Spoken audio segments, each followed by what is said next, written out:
If we want to figure out what fear of God looks like, we probably should look at the characters in the Bible that actually are mentioned specifically that they feared God, right? That would be a good place to learn what might make sense for us.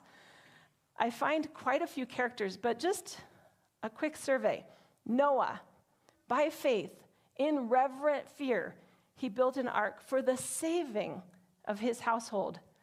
Now, was he building it just for his household? No. As many people as coulda, shoulda, woulda gotten on could have fit in there.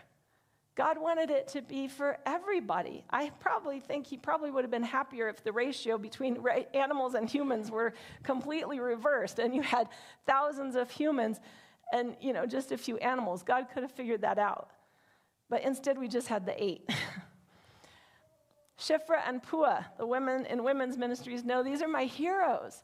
These ladies were phenomenal. Without them, we wouldn't have Genesis, Exodus, Leviticus, Numbers, Deuteronomy, because Moses would have died.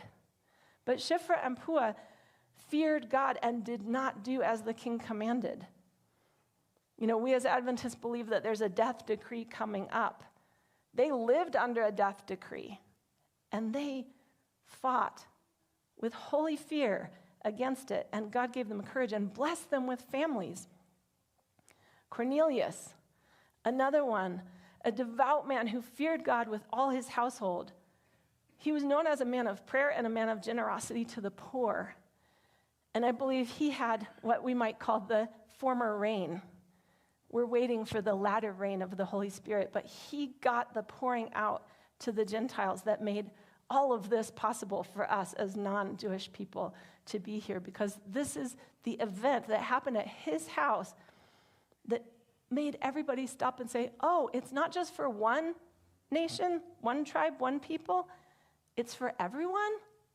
And even the disciples who had been with Jesus all that time, they didn't get it until Cornelius, who feared God and was generous to the poor and was a man of prayer, had this amazing event at his house.